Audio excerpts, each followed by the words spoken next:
We got sidetracked. So, but Well, so talking about Hawaii and hello, to have him on today. Backstage, we were just chatting a little bit about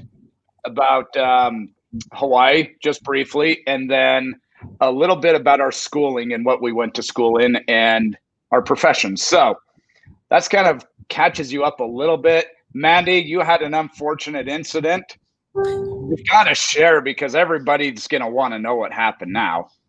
Yeah, thanks. I was trying not to give it any energy because I feel like they're just punks.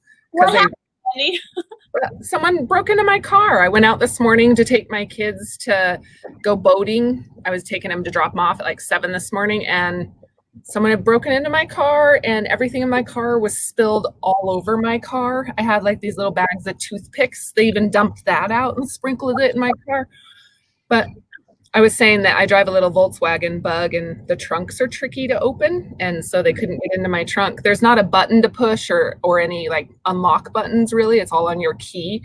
And so, well, what's interesting is that it's almost like they were looking for something. So you're smart in the fact that you don't keep anything valuable in your car, I guess. Well, and they wanted something. The first Ford cars were made out of hemp panels. So now that you're CFO of the association, maybe they were checking for hemp panels. You never know. They thought you had some secrets. I think that's it, Madison. Yeah, it's got to be. Yeah, they were like, this girl's got to be doing something. There's got to be something in here. They really, I don't think, got anything. We'll find out. I think a key ring maybe, but yeah. Yeah. I'm just so thankful I didn't leave my purse in my bag because I sometimes, I get really tired, or you load stuff inside and you just lock the car, and I'm really lucky. But I live right by the tracks and right by State Street, and so we're pretty busy for foot traffic. Yeah. Surprised me. I walked out this morning and was like, oh. I'll be honest with you. The last place I lived, certainly not this place, especially since we're live. I used to not ever lock my vehicle. I used to never lock my house. Yeah. I would go into a convenience store and I would leave the vehicles running or the keys just sitting right there. Mm-hmm. I never cared, Vanity, Ryan. Yeah. Nobody ever bothered with it, but I also lived in a town where everybody else did it, and everybody kind of knew who you were. So if anybody did steal your truck or something, they wouldn't get too far. But I was just too trusting. Honestly, I was the type of guy that was like, hey, if you need something, just come take it. My keys were always in my truck. You need to borrow my truck, just send me a text and say I need a truck and just take it. You need a tool, my garage is always open. Just walk in and grab whatever you need and want, I'm just that type of person where it's like, you need something, just take it. I don't care. Hey, I like your hat, Ryan. Can I have your I was going to say. It's yours. I'll ship it to you. He drives a huge black truck, and so he's hard to miss. So I'll be up. We'll trade. Yeah. Anyway. Madison, thank you so much for joining us. I'm glad to have you on. Yesterday, you were a hoot, and I was glad I got to introduce you a little bit. And so I want to dive in a little more and hear about who you are and what you do. And so people that are listening, you own a hemp mill in North Carolina, and you are manufacturing textiles, fabric, right? Yes, yep. So I'm the CEO of Hemp Mills. We started the first hemp weaving and knitting mill about 1.5 years ago. We're just starting getting some yarn spinning and things like that, but it's been a wild ride for sure. Yeah, I was just developing a boxing product in the boxing gym about 2 years ago, and my boxing hand wraps kept ripping. So I was like, I just took them into the lab because of my background in modification of plants, and I found out they're all cotton. And I was like, and I got in touch with a bunch of professional boxers. Like, there has to be a better solution. Like, why are these things so terrible? I started researching fibers. I'm doing some different fiber blends, and it turns out hemp is the best fiber for athletic apparel and for wear and for antibacterial.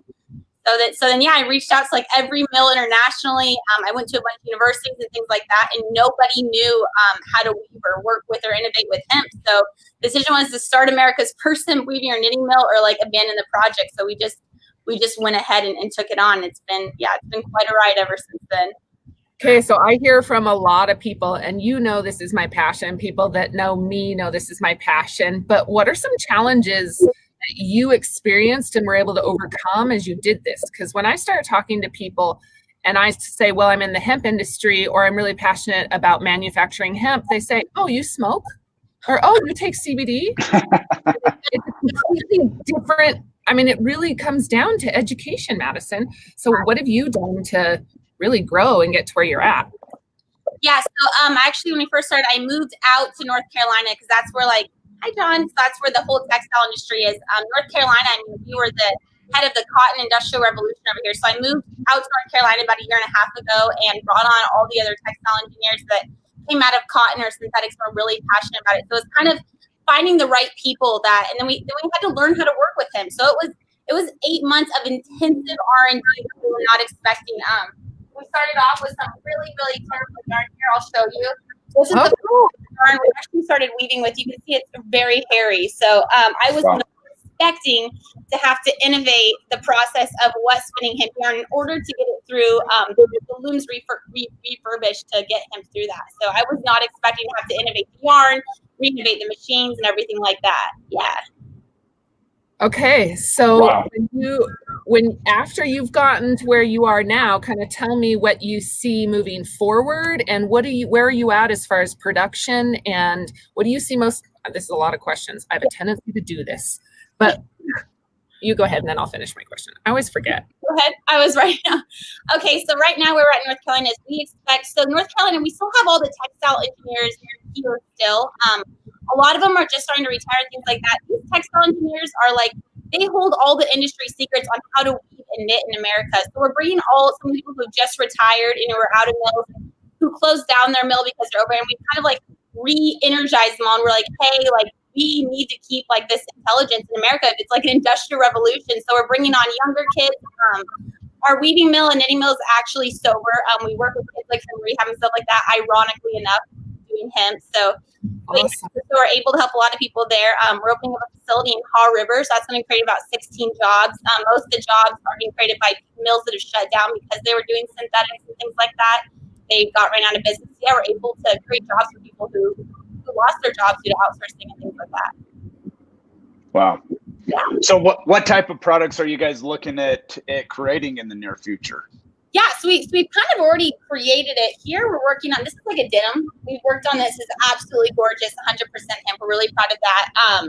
We just worked on a fabric for PPE. So it has 3% spandex, 55% hemp, 45% organic cotton. It has amazing stretch. So that'll give you what's kind of talking about with Mandy, that it's natural, antibacterial, antifungal for people who are making masks and who really have a low carbon footprint with their mask production. And then we have all kinds of stuff. We have some amazing hemp socks. We work with some smaller mills who kind of ran out of business and who are looking to bring some industry. And so we're able to go into those mills that would be otherwise closed down and be like, hey, we have this new yarn that we're processing, and kind of reinvigorate them, which is definitely my passion, is bringing jobs back in and American manufacturing. So I'm very interested in this because you've gone in and helped other small mills, people get started again. Yeah. Is that going to be your future model where you're going to go help people? Because there's a lot of need out in the West and the Midwest for exactly what you're doing. Is there opportunity for people to work with you? 100%. Yeah, we're not looking to own the monopoly on hemp weaving. That's why we're setting up this main facility. We're looking to bring the industry back. And America's going to have a 5-year chance with hemp textiles. The industry is really segregated right now for textiles. Everybody's competing, but we're all kind of coming together. Yesterday I went to the mill. It was so adorable. It was the grandfather started about 70 years ago. They're kind of going under. The mill was right behind their little farmhouse. There's dogs and kids everywhere. It's absolutely amazing. We're able to go in there and say, hey, I know you guys used to manufacture for Columbia stuff. We don't have a good manufacturing. We're able to go in and bring this whole new energy and just see the grandfather come out and it all comes to life. That's one of our passions for sure. What's the difference in manufacturing or a mill that's using cotton compared to hemp? For knitting and weaving. Okay. What does that look like? I get asked that all the time. Well, why aren't we just using hemp? If hemp has all these great properties, how come we're not just using it? Yeah, well, sometimes we have to put like different ceramic discs on the machines and stuff like that. There's a little bit of a different setup, and people are just kind of like a little afraid to work with him because it does have like a lot of off-put and flub on the machine. So we do kind of have to go in and kind of show them how to work with hemp yarn. But my engineers are able to go in and like kind of teach these people who are used to working with like cotton and synthetics. Like, look, we can do this with hemp. There's going to be like more finishing involved, but we know how to do all that. So it's not a big difference, especially since we have like the yarn engineered so gorgeously that it can go through the looms and everything. It's amazing just to see these people's faces like light up like, oh my gosh, you mean like we're gonna make it? Like we're like, yeah, we'll give it our best shot here. Okay, so I've got a really good question here from Chris. Chris said, how do you source your materials? Do you use forward contracts? Do you tell them genetics that you need, and do you use specific requirements for your fiber? Yeah, so there's a huge problem going on right now. Just importing hemp fabric. It's actually not real hemp coming back. It's cotton and flax. And this happened to me with the first yarn we started bringing in. So because of my background in genetics, we actually do microscopy and antimicrobial. So we do 2 steps. So microscopy tells us it's a short staple natural fiber, but it's cotton. We also do a burn test. We do a lot of smelling yarn and fabrics. Yeah, burn test, if it just melts, Chris, on fabrics or yarn, you can tell it is a synthetic. Cotton burns different, has a different smell than hemp. And yes, we do antimicroscopy, antibacterial. The antibacterial, Mandy, tells us if it's like alive. So we want like a 45% resistance against staphylococcus and at least 35% E. coli and 100% hemp yarn, or we're not even going to touch it. Well, I guess leave it. Okay.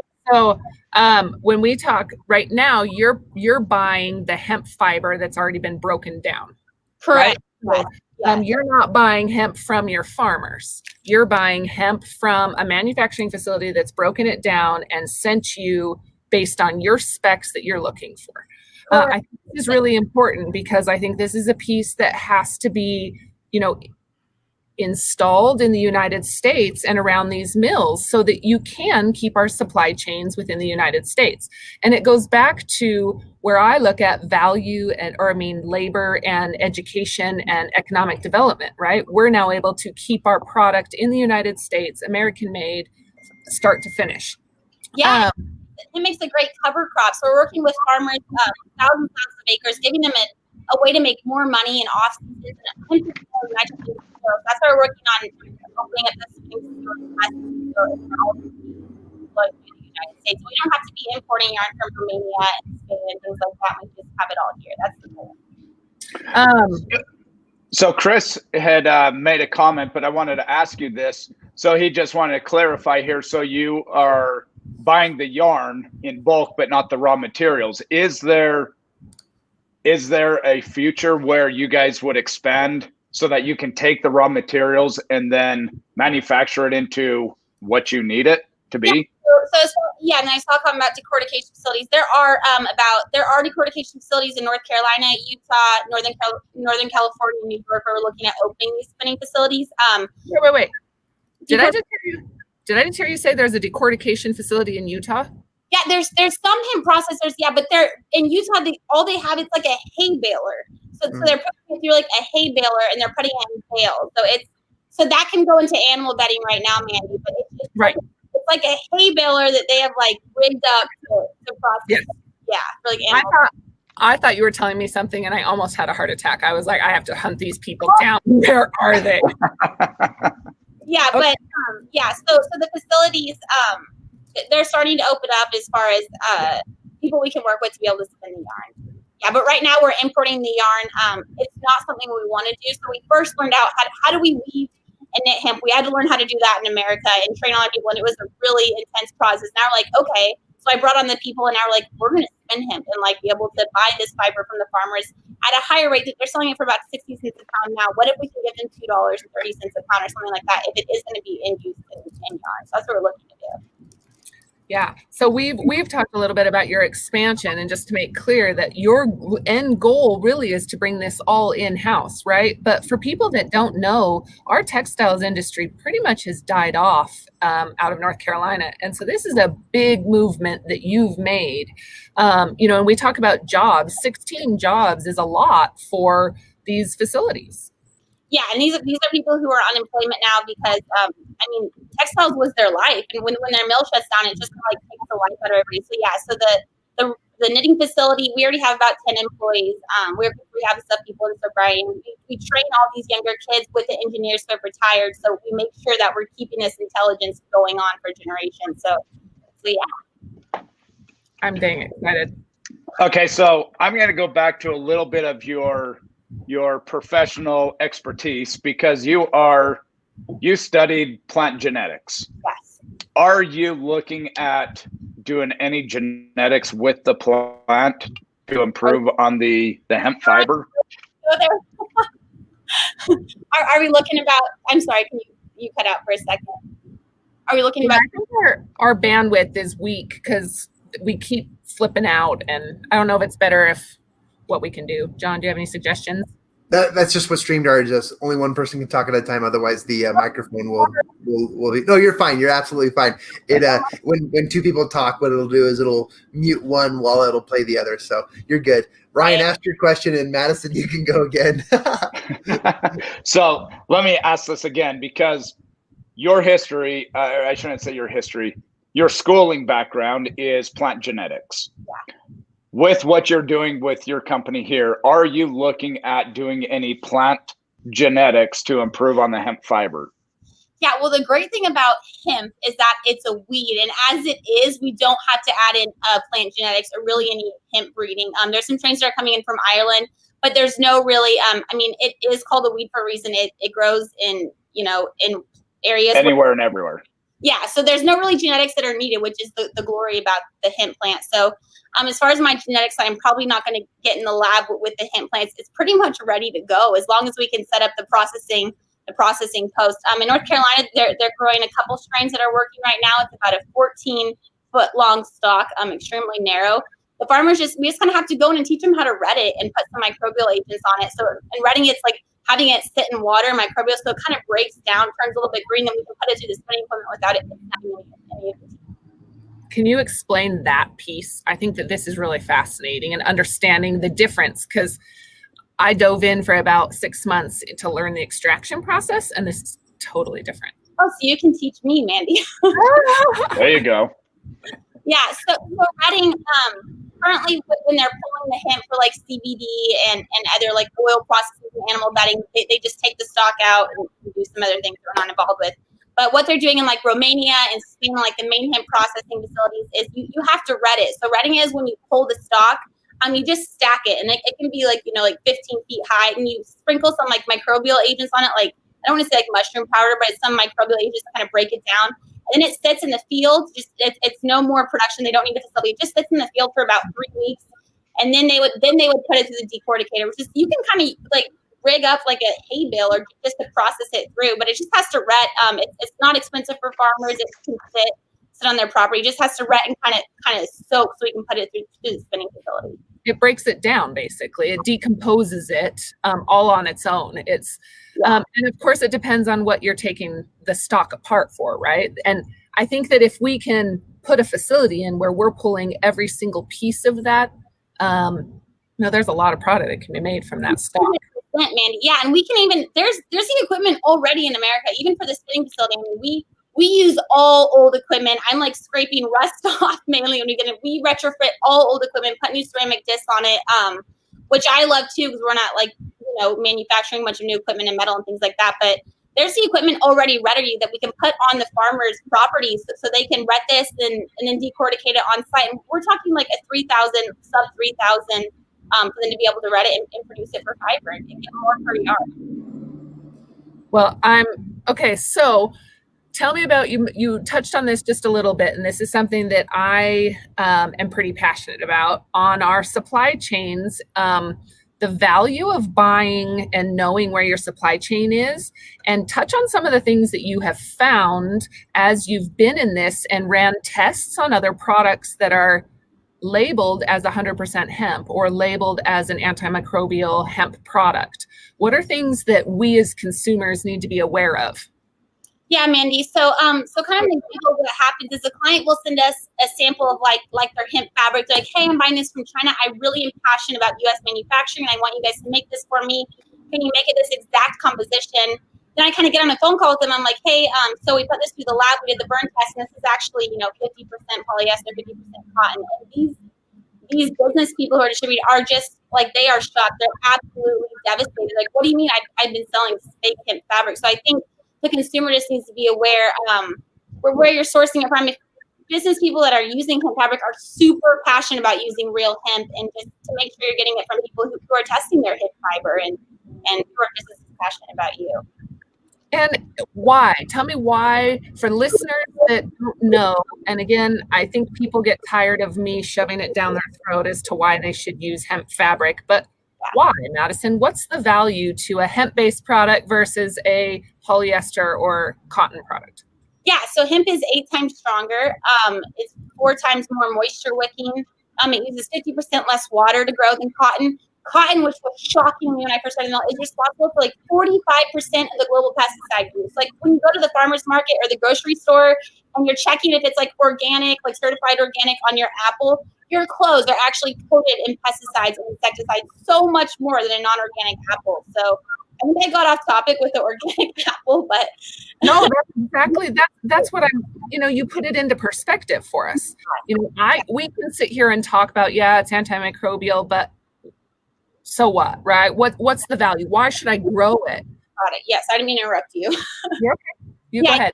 Yeah, you should go. You get a lot more per acre. It uses no pesticides, no insecticides, 4 times less water than cotton uses. So, and you can also use some water that has some saline in it as well, which my background is desalinization of plants. So I'm super passionate about that. People can grow this on like kind of lands that are near the ocean that have some salt water, and hemp can grow in that. So these farmlands that are ruined by salinization, they can now grow hemp in that and have a livelihood for their family. Okay. I kind of touched on this yesterday in our meeting too, the devastation that we're seeing in Iowa, with the corn farms and soybeans and eggs. Where do you see hemp falling into a solution, not just for that, but on the big scale, and maybe not just for textiles, but where on the big scale do you see hemp going? Hemp the production per acre is, substantial. You're getting 3 times more production per acre than cotton alone. There's a huge supply chain for like industrial use for hemp and with animal bedding. So I see this giving American farmers a way to like make money and contribute back to our economy, especially if these products are going back into U.S. businesses and U.S. entrepreneurs who are really passionate about using true hemp textiles.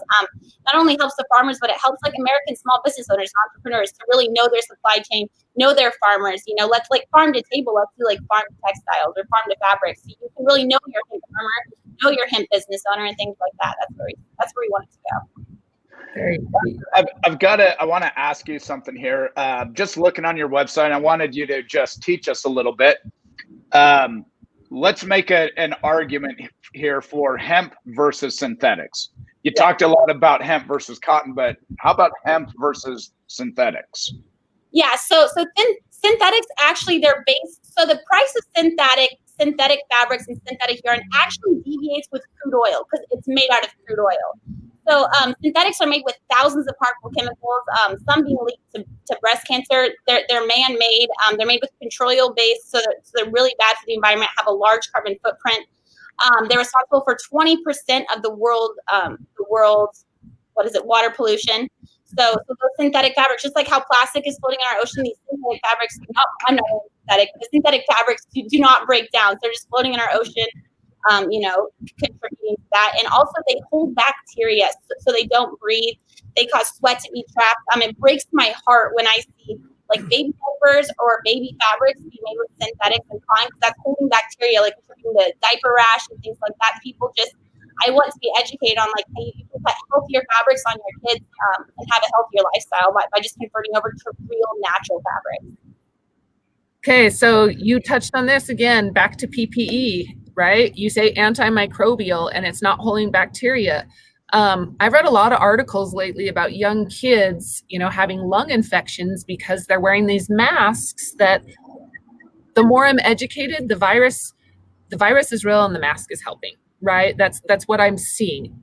It's an argument. I don't know facts. I'm not the scientist. I know this is a touchy subject for everybody, but to the mask, if we're being mandated or if masks are being worn, and these kids are wearing masks that are synthetic fabrics and it's holding the virus in or growing bacteria, and now they're inhaling it, that mask is the dirtiest part of anything that they're touching, right? Or the most contagious. It's what's spreading the most. 100%. How does hemp-based PPE help, and how would it really help on our supply chains to protect our kids and our elderly and us as we're going through this pandemic? Yeah, Mandy. So what I can speak on and what we do know is that hemp and cotton it's organic, 55% and 45% cotton. You won't be breathing in those sulfates and chemicals and dyes that are on these masks. People are wearing dyed masks. I mean, you're breathing in like a handful of chemicals all the time. So I was just at our finishing plant, and they actually accidentally ran it with sulfates, which we only run it with salt water when we're doing. So we had to pull the whole production. It is super imperative to us that there's absolutely no sulfates at all in our fabric, that you're not breathing in, as well as all the bacteria that's going on, because hemp's antifungal, antibacterial, that you're not breathing in chemicals, which is really passionate. I mean, that's on your face all day. I don't have kids, but I know people do not want their kids breathing in the chemicals in our fabrics, because, I mean, there's so much more research that has to go on, because, I mean, our body's more absorbent than our skin's more absorbent than any other part of our body. So it's just what are we putting on our face? What are we putting on our body? And what are the real repercussions of that? Well, and it's no different than us putting lotion on, right? We put a CBD oil or lotion on our skin because our skin absorbs it. Our skin is an organ, right? Yeah. It's no different than if you have a synthetic or a chemical ridden product, a shirt or backpack or clothes, or especially mask, right, over your face. Yeah. So where do you see most of your fabrics going to? Who are your biggest buyers? Where do you see product moving to? Yeah, so a lot of our buyers are t-shirt manufacturers, brands that really care about what's in their fabric, which is, I think it's the more education that happens, the more brands care, but brands who care like, hey, is my cotton organic? Does it have sulfates in it? What was it dyed with? Was it dyed with earth dyes? Because you really have to dive down, just like my background in marketing places, you have to dive down to every step of the supply chain and know everything your fabric's processed with, because even if these people are dyeing their fabric red or blue, the amount of chemicals that go into those dyes are huge. So so we're going into jersey knit, athletic wear right now. We're kind of working on like an Under Armour lightweight t-shirt for certain technical use. Just brands and people who really care about what's in their fabric and what they're delivering their consumer, which I think American brands entrepreneurs really care about. So, and take it even out of this, right? I hear a lot of times, people are less willing to get engaged and learn because it doesn't affect them. They don't see the effects of the polyesters or the chemicals. So when we go back to sustainability, they last longer, right? Our sheets are going to last longer. Our clothing is going to last longer. I'm safer if we're battling something. And I listened to and UV resistance, Mandy. Yes. Yeah. And so, Ryan, go ahead, and then I've got a few comments I want to share, but I didn't want to interrupt you. No, good. No, that's fine. So I wanted to ask you, because earlier you showed us a few of the products that you have currently, right? Right now, you are mixing those with hemp and some synthetics, if I recall that correct. Yes. Are you looking to do 100% hemp? Is there a reason why you would have to blend it in with some synthetics? Does it depend on the type of product that you're making? Can you just break that down a little bit as to where you would do 100% hemp and where you would actually need to combine it with silk or something else?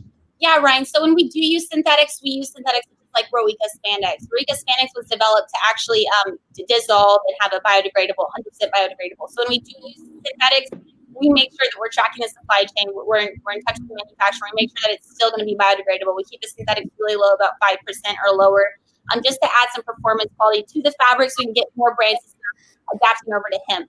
100% natural hemp, Ryan, it feels like hemp. It's a little bit scratchy. It's very strong, but there's a great industry for like sheets, what Mandy was saying, and denim and stuff like that to do 100% hemp in those kind of canvas products. Right. What was your other question? I apologize. I think that answered it. Okay. I don't know my other question. Yeah. So, but we have a lot of comments here. And Mandy, I know you were going to address some of these because there's a couple of questions and a couple of comments here. Yeah. Curious about how hemp fiber is being processed, if it's similar to flax. Yeah. So hemp fiber is, go ahead. I was just reading the question, and can it be processed? And spun the same way. Yeah, so it can. So what we're battling right now, as far as hemp fiber processing, is it's extremely water intensive, about 4 times more than flax. So we're developing a water recycling. Thanks to my agricultural background, we can kind of take the water recycling chips in agriculture, put it on a wet processing machine, and help with that water. Overseas in Europe, they just let it sit there like a bath of water, like a pond. Obviously, it's not quite ideal for American manufacturing. So because of the high water intake to wet process hemp, which is just more water intensive, so you have to develop water reprocessing tanks to go on the machine, which is definitely not anything that's possible. Comment from Justin. Justin's got a couple of comments, and no, Justin, I don't think that you're weird. But ironically, the USDA agreed that the value of hemp textiles back in 1942, hemp for victory, and posted a video. For those of you that haven't watched the video, check it out. It's a cool just history about hemp. Another comment from David that they've got a group that are using hemp to replace fiberglass and graphite in snowboards, surfboards, and bike frames. I also saw he made a comment that for R&D in hemp fiber instead of Kevlar for vests. That's interesting, yeah. I heard that quite a bit, actually, or from somebody else, that the passion to be able to, it was from Langdon over in Australia, to be able to replace vests for their police force and their military. Yeah. Go ahead, John. Pick me. So I wanted to ask Madison. Madison, obviously, you're so obviously passionate about this, and it's so awesome to hear all that and see all that.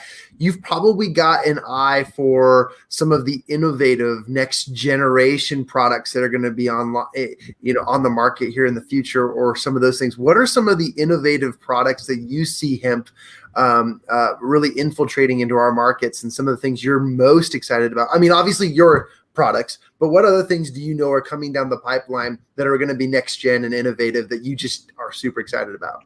Yeah, so I definitely see hemp being used in space, some of the space applications, as far as the fiberglass kind of what they're talking about.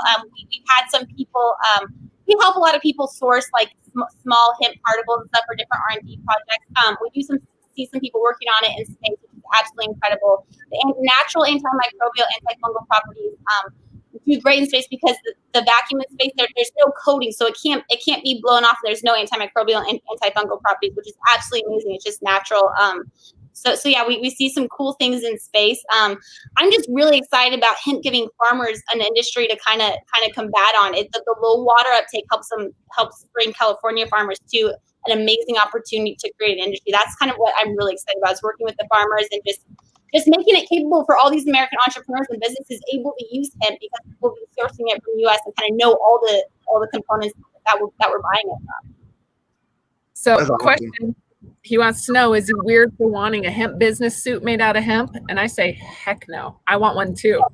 Yeah, it's a great idea. This hemp canvas would make a great business suit. Yeah, this looks wrinkled just because I've had it in a bag, but yeah, it's anti-wrinkle. I think a hemp business suit would do fantastic out of hemp. You should go for it. That's a great idea.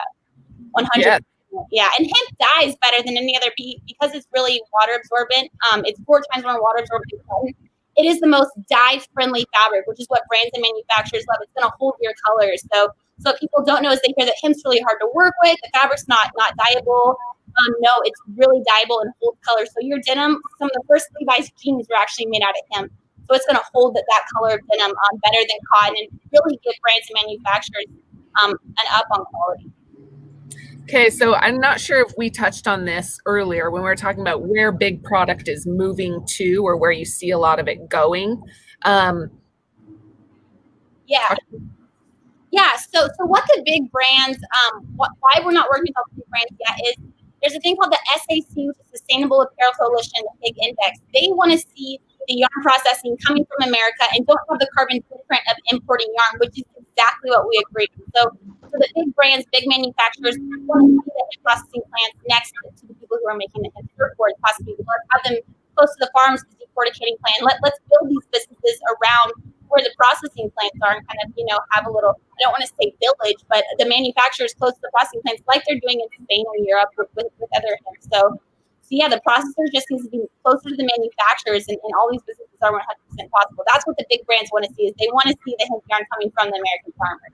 Okay, I want to focus on that. You said something that the big brands want to see that, right? In order for us to bring this and really fulfill these chains, we need to have them on board, and we need to build these manufacturing facilities close to the processing facilities, right? Yeah, Mandy, the big brands we've spoke with, they're very aware. They want to be sustainable, and the reason why they haven't switched over yet is because they're working with manufacturers overseas where their weaving and knitting mills are close to the spinning, so it makes 100%. So they're already moving to be sustainable.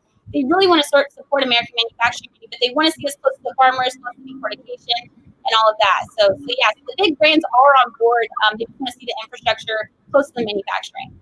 So what do we need to do, Madison? What pieces do we collectively need to bring together to move that needle along, right? What do you see I can help with, or we as an association can really build or focus on? Yeah, so I mean, right now we are in the middle of the race to be able to do some R&D for the spinning and the water recycling. We want to do a little bit of R&D to make sure we can wet process this and then do the cottonizing process based on the strains the hemp farmers are growing. And then hopefully our goal is by January to have a spinning facility set up in America, whether that's in Utah, North Carolina, New York, Northern California, wherever the kind of the strains are. Let's get the spinning mill set up as soon as possible. Our goal is January. And yeah, just get the rest of the chains of supply chain in order. So, and Mandy, I want to add to this too, because I think there's a few things that need to be done here. And I think this is where AHA can really come into play as well, because we're talking about the supply chain here, which is definitely needed. The innovation is needed. Mm-hmm. And the more the supply chain is there, the more the innovation is there, demand is going to start going up.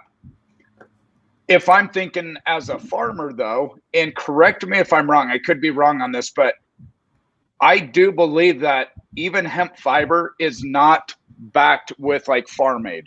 So if a farmer loses their crop, so for example, the big storm that just wiped out Ohio and all the corn and soybeans, if all that land was hemp, they would not be protected by the farm aid, where we know all those farmers that are going to be fine, right? The government's going to step in. They're going to subsidize all their losses.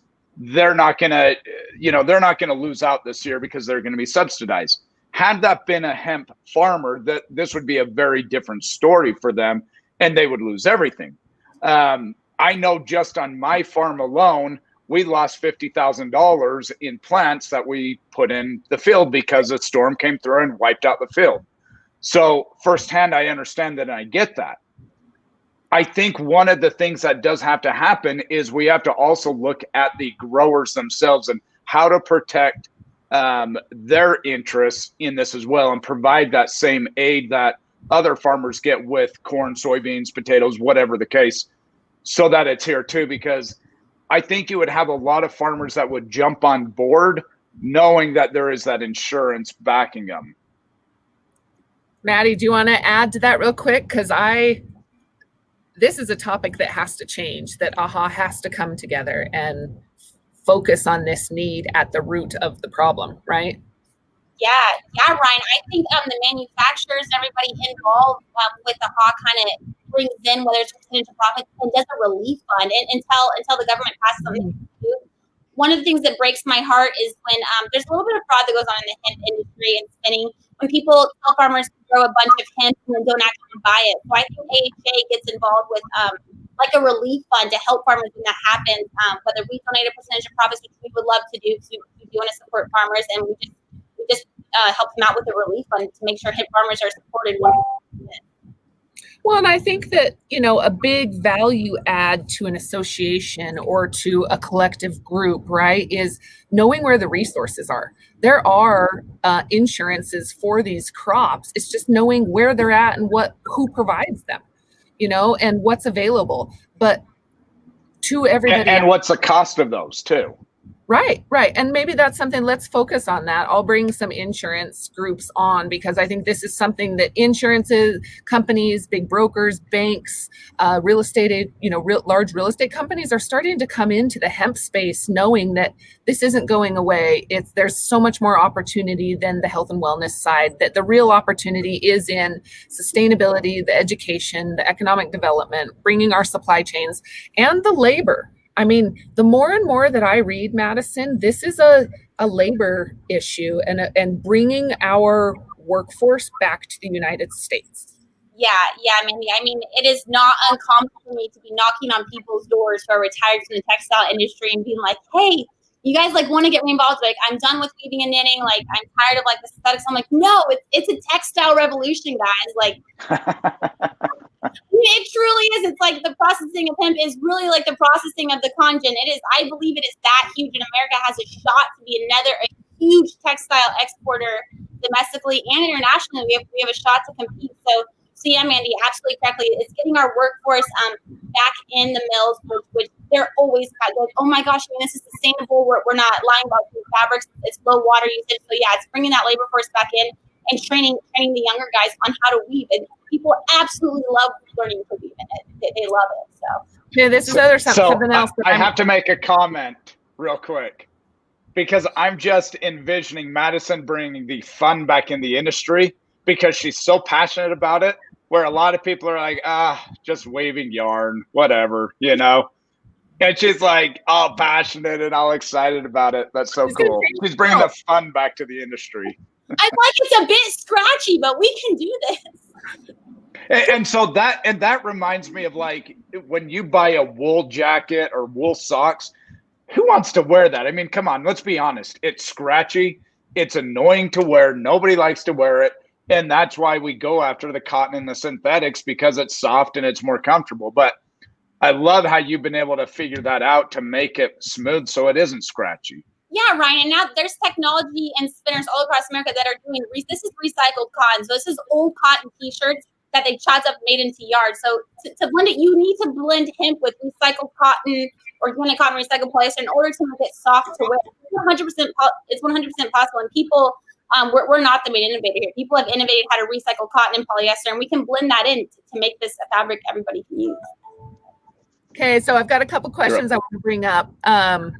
From Justin, how close do you think that the hemp fiber industry is to fulfilling the demand for companies like Levi and Patagonia? And I've heard Patagonia's order is pretty big. And then running late, so we may have missed a few things. Justin, I'll cut you some slack this time. I'm glad to have you on. Hey, Justin. Yeah, thanks for your question. So Patagonia is one of the companies involved with the SAC, Sustainable Apparel Coalition, and the Higgindes. They're extremely responsible, as well as Levi's, with sourcing. They're ready to go. They just want to see that we're using American fiber and that the fiber processing and yarn processing is next to the weaving and knitting mills. They're an extremely responsible company. These big companies really want to see us using American yarn, American spun, and the weaving and knitting mills being next to that. So the carbon footprint is really low because they have an impressive carbon footprint on their yarns and denims and knits. So yeah, this next step. So I'd love to start bringing those conversations together with our people that are interested in putting our mills in, right? So that they know, because I know that's a lot of this egg before the chicken or chicken before the egg. A lot of people don't want to put their money in to build the mill to find out there aren't buyers or they don't have the hemp. What I hear over and over again is there's a demand for the product, and that if we put these mills in, the farmers are going to grow. That is not the hard part, right? The hard part is the investment, the capital investment, and the know-how to build these facilities, and then the education, right? So Madison, I'd love to really bring those pieces together. And as we, really form our steering committees around the textile piece and the PPE, having these conversations and making those introductions so that we can get POs in place, so we can get funding and financing, so that under either an association or a private investment of one of our members, we can start growing this, because the time is now and more conversations are coming up about bringing the manufacturing back to the United States, and not just on textiles, every piece of it. Industrial hemp is absolutely incredible for building and things like that. It's a great application. So, Mandy, you know me. I have the shiny object syndrome really bad, as everybody knows. I can just picture it now. What we're gonna go get some funding. We're gonna find some land. We're gonna get a building, and then we're gonna bring Madison in to help all this get going, and do a JV with Madison to get something going in Utah. I'm just envisioning this right now. I heard you say it, actually, not just envision it, but I heard it out loud, recorded. Yep. We've done a few joint, sorry to interrupt you, Mandy, go ahead. No, you. Yeah. Joint venture with something like the Association, Hemp Association. I haven't seen one person in your association who isn't somebody I want to work with, who's an innovator, who's doing things the honest way. So a joint venture with an association of people who really want to see this happen for the right reasons. I mean, at the end of the day, you have to make money, but our passion is really seeing honest hemp textiles in America, opening up a facility that will help all startups, Ryan, all businesses, whether it's hemp for industrial use, hemp for any use, come out of there and support farmers. I think there could be a flight coming up to North Carolina, Mandy. Come on down, guys. Take a visit. I can't wait. There's so many places I want to go now, and this specifically is one of them. Talk to me real quick about cost, right? You know, you said, well, it's not all about the money. Reality is we can't be in business if we're not making money, right? But again, another question I hear is, well, the cost of hemp product is so much more. You know, where are we as far as cost? And when we talk about our ability to produce the fiber so much faster and so much less expensive, in the long run, that's where I see we have a drastic change in cost. The upfront expense to build the facility is the hard piece to swallow, but there's no better time than now for innovation, right? Well, it's not. I mean, to build the facility, we're going to be able to use equipment that already exists. I mean, we're talking sub. It's nothing impossible at all. And as far as cost, the only reason why hemp fiber is expensive is because we're bringing in overseas. So that production, that 60% in our margin is just coming from shipping.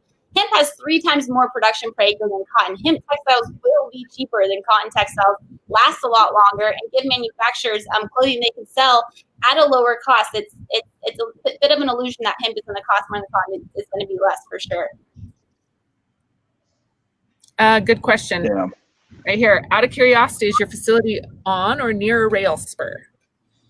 Rail spur, so like trains? No, like sorry, I don't know what that is. Union Pacific, like rail cars. Like trains. Yes, we are near trains. I think this is a big piece, right? And as we're growing, transportation is something that has to come on board, and it's something that needs to be considered when we think moving product from one side of the nation to the other, you know, by the bulk and to feed companies like Patagonia or Levi. Our transportation has to be considered. And when we're building facilities, that's something that's very important. Utah, Madison has an inland port that's going in for transportation. And where we sit on I-80 is a perfect place for manufacturing and putting some of these big facilities in. And so it's somewhere where, of course, where we live, we're passionate about for a lot of reasons. But great question, Justin. Our facility right now, Mandy, is located near all these little mills that we're trying to help and bring back to life. That's why we're located in Concord. We're next to Hog River. We're next to all these little mom and pop mills that we're really trying to bring the business and energy of Texas. That's where we're located right now. We are about 30 minutes from Charlotte, which is a huge transportation for it. And I think it was a good move for you. You went back to where this industry was at one time the thriving revenue source, right?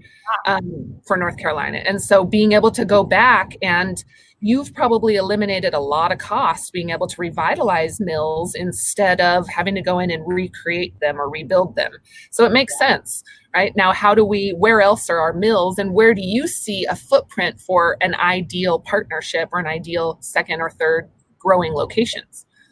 You know, where do you anticipate that going, or where would you, if you had a crystal ball? Yeah.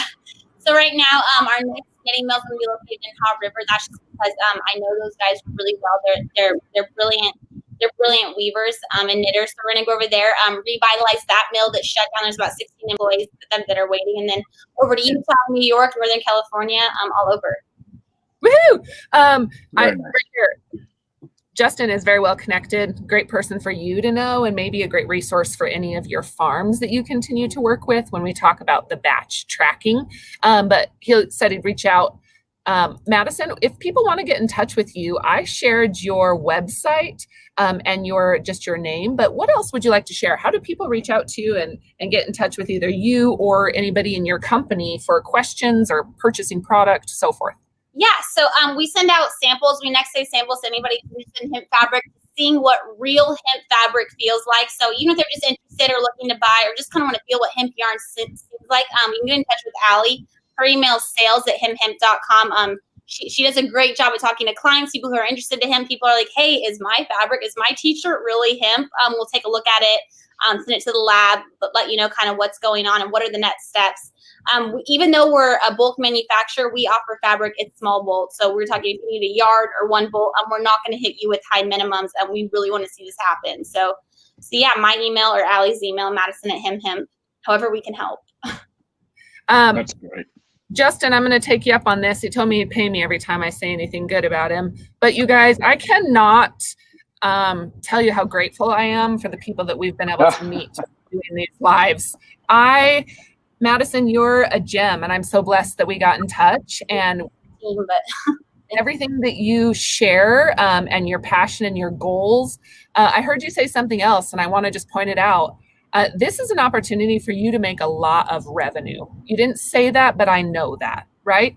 You also said out loud, you're not price gouging. You really are. This is about building the industry and putting good product out and teaching people how to be successful while we revitalize our supply chains, we create jobs, we bring economic development, we fix our carbon footprint. I mean, there's so many things that come with this, knowing that this is a long play and there is revenue. And as prices drop, as we'll see, because it becomes more accessible, that allows us for more success and more growth and scalability. And so I just want to compliment, I'm more and more impressed, and I'm thrilled to have you on. I'm thrilled to have you as part of our association. I'm excited to help you grow. And I'm really excited to share what good, honest, American-made products are and how they're distributed, and really educate. You're a woman of STEM, and you're a woman in teaching and education and engineering and manufacturing. These are all very, very valuable assets as a CEO to a business that need to be talked about. So I'm excited to have you on and share. Thank you guys so much. Thanks for all you're doing, Mandy. And I'm extremely impressed with AHA. I've been part of multiple hemp associations, and you guys are the one that is honest and on track and doing this for all the right reasons. So I'm so happy to see you guys, and everything that's happening is absolutely what needs to happen to make the industry go forward. Well, thank you. I want to chat really quick about our meeting yesterday. I can't believe, thank you everybody who's listening and who's been on. We had about 50 people on our call yesterday. And like Madison said, we had some rock stars in the industry and some honest people in the industry around the globe. So if anybody's interested in joining, the link is up on LinkedIn. I'll share it again here in just a minute to get registered. But every third Tuesday, we hold a Zoom call. And then we are starting to form our steering committee. So if you're really interested in the textile space or the construction industry or education or PPE, we have a lot of interest in those specific verticals. And of course, our health and wellness is always growing. This industry boomed, and people ask all the time, well, why did it start with the cannabis or the health and wellness piece and not the industrial manufacturing or the textiles or construction? And I think really it's, we help the people, we help one, and we help them all, right? If we help each individual, and I think that that's an approach that was probably necessary, but now where real opportunity is moving forward with the rest of it. And the other point to that, Mandy, is the health and wellness side is everywhere around us. And that's where the conversation really has been and still isn't in many ways. Yeah. What we're trying to do is start steering the conversation into a much larger opportunity, we believe, and that's in the industrial side. And so health and wellness is going to be important. It's going to stay, and we're going to keep supporting it. But we also know that there's so much more on this plant and so many other areas that it's going to be beneficial that we have to expand, Yep. Since we are taking a little bit of commercial break, I'm just going to say this. Remember having him on the show? Yes. So I have been using this product. I had my surgery on my hand, right? Yeah. Yeah. I have been using this on my hand, and honestly, my hand has recovered very well. In fact, the physical therapist kept saying how ahead I was than what they expected me to be. And so 2 weekends ago, I decided to put a knife through my leg. That was awesome, and had stitches. And so I just actually had my vet neighbor pull my stitches out for me last night. But again, this is what I'm using to help cure it. So I know there's a lot of good products out there. I've just really enjoyed this one. Yeah, That's my commercial. Clarification, Ryan did not decide to put a knife through his leg. Yeah, I just took a knife. I'm like, ugh. You know, when you have a bad day and you just want it to be diffused to something else, just not a good idea. Don't stick a knife in yourself. I was in a hurry, and I stopped thinking, and I did a very good teaching lesson for my kids, because I always teach my kids about knife safety. So brilliant, like everything I taught my kids, everything. And number one, I used a dull knife. Never do that. Number two, I was cutting in the direction of myself. Never do that. And I put the knife right in my leg. The only good thing I was able to teach my kids is what not to do with a knife and how to use a tourniquet properly so you don't bleed out. So, yes. You never cease to amaze me. But even better, I did have to drive myself to the hospital because I was 30 minutes on top of a mountain. So I'm like, well, kids, let's pack up. We're going down to the hospital.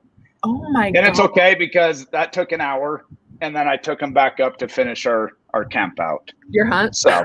Can't go right, Ryan, because it would have been antibacterial. Yeah. Yeah, exactly. There you go. Good job, Madison. Way to add that. Good plug, Madison. Good plug. Love that. Good plug, yes. So. Okay. Well, Madison, thank you very, very much. I did add Allie's contact info for anybody that's looking for samples. And if anybody needs help making contact or would like to get involved in creating this supply chain and creating these manufacturing facilities, give Madison or I a shout, and we'll definitely put something together. She's very well connected and would love to. I mean, really, this is the value of what we want to bring is we're going to make things happen. It's no longer just talking about it, we're doing it. And so as a friend of mine always says, we're going to fix the plane while it's flying, and it's flying. Cool. Yeah. Well, Cool. thank you very much, guys. We'll see you all. Thank you so much. We'll see everybody tomorrow. You're great, Madison. Thank you.